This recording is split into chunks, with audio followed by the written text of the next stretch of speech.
जो हैं इस वक्त, बदकिस्मती तो यह है, मुझे इस पे बहुत दुख है कि हमारे मुल्क की जजेस की जो मराहत है, पर्क एंड प्रिविलेजेस हैं, उसमें पाकिस्तान की जुडिशरी तकरीबन 10 ममालिक जिनको पर्क्स एंड प्रिविलेजेस, जजेस को मराहत और सहूलियात मिलती है, उसमें आती हैं।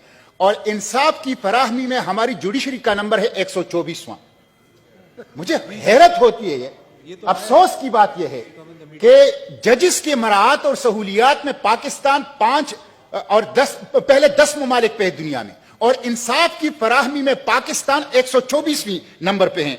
मिस्टर चेयरमैन, हमारा जो ट्रांसपेरेंसी इंटरनेशनल है 2020 की जो सर्वे है, उसमें 180 ममालिक में हमारी जुडिशरी 120 नंबर पर आ गई है।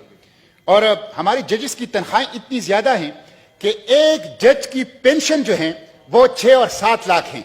और मुझे नेशनल बैंक के एक बंदे ने बताया कि जिस दिन किसी जज की पेंशन की अदायगी होती है तो हम बाकी पेंशन से कहते हैं कि आज चले जाएं, आज बाकियों को अदायगी नहीं हो सकती। इतनी बड़ी तादाद में तो पेंशन लेते हैं, लेकिन इंसाफ कहां है?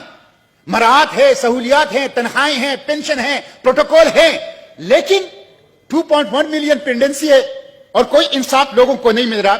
और सुप्रीम कोर्ट का और आला अदालतों का दरवाजा वो सोने की चाबी से खुलता है। जिसके पास सोने की चाबी नहीं है उसको अदालत तक रसाई मुमकिन नहीं है। इंसाफ खास तबके तक महदूद है। गरीब अवाम पाकिस्तान की अदालतों से, इंसाफ से वो महरूम है। मिस्टर चेयरमैन, जज साहिबान कहते हैं कि कोई सेक्रेट काव नहीं है, कोई सेक्रेट काव नहीं, कोई मुकद्दस गाय नहीं है।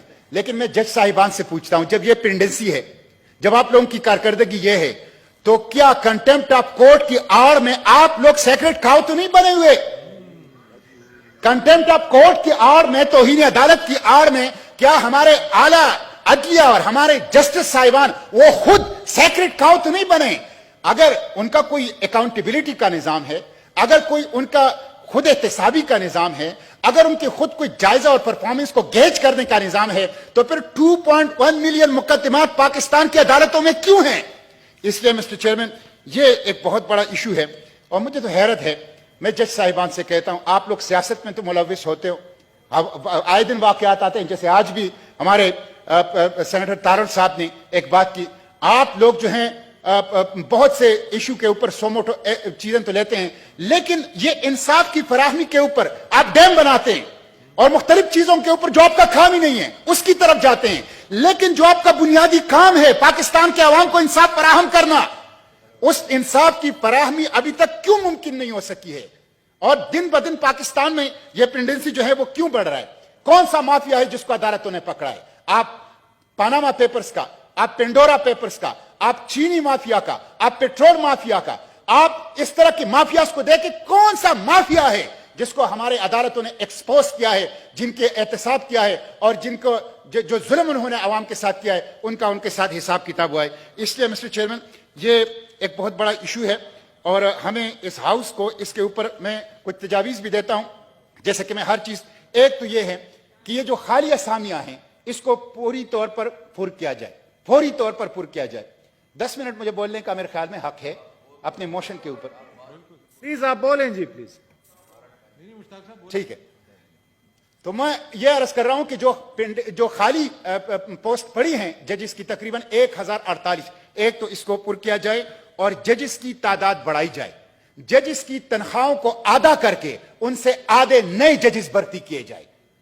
इतने जो पाकिस्तान के खजाने का बात की है गफूर हैदरी साहब, सेनेटर साहब ने, कि खजाना के अंदर पैसे नहीं है, जो इतनी बड़ी बड़ी तनख्वाहें ले रहे हैं, तो उन तनख्वाहों को आधा कर लें और उससे आधे इतने मजीद जो हैं जजेस जो हैं वो भर्ती किया जाए। सेकंड शिफ्ट शुरू की जाए, सेकंड शिफ्ट शुरू की जाए। वीडियो लिंक और टेक्नोलॉजी का इस्तेमाल किया जाए ताकि उसके जरिए से लोगों को इंसाफ की फराहमी हो। और लीगल मैटर्स के ऊपर जजेस की ट्रेनिंग की जाए। इतने कमजोर फैसले, खुद हमें उसका तजुर्बा होता है, मुशाहिदा होता है कि लीगल मैटर्स के ऊपर जजेस की गिरफ्त नहीं है। उनकी ट्रेनिंग लीगल मैटर्स के ऊपर ताकि बेहतर फैसले आए और कम वक्त में आए। और इसी तरह जो बार काउंसिल एक्ट है जिसमें वकला पेश नहीं होते, उसके लिए कोई तादाद मुतय्यन की जाए ताकि केसेस जो है वो प्रोलॉन्ग ना हो और इंसाफ की फराहमी से लोगों को उसको महरूम ना रखा जा सके। इसलिए मिस्टर चेयरमैन, लोग भूखे रह सकते हैं, लोग नंगे पांव रह सकते हैं, लोग اپنے دوسرے حقوق کے اوپر بھی کمپرومائز کر سکتے ہیں، لیکن انصاف کے بغیر کوئی نہیں رہ سکتا۔ انصاف نہیں ہوگا تو بدامنی ہوگی، انصاف نہیں ہوگا تو اضطراب ہوگا، انصاف نہیں ہوگا تو طبقاتی تقسیم ہوگی، انصاف نہیں ہوگا تو ایک رولنگ ایلیٹ استحصال کرے گی، ایکسپلائٹیشن کرے گی، استحصالی طبقہ وہ استحصال کرے گا عوام کا۔ اس لیے انصاف کی فراہمی بنیادی چیز ہے، باقی چیزوں کا نمبر اس کے بعد آتا ہے۔ تو اس کے لیے ہمیں کولیکٹیولی کچھ ایفرٹس کرنی چاہیے تاکہ ہم اپنے عوام کو کم از کم انصاف فراہم کر سکیں۔ بہت شکریہ۔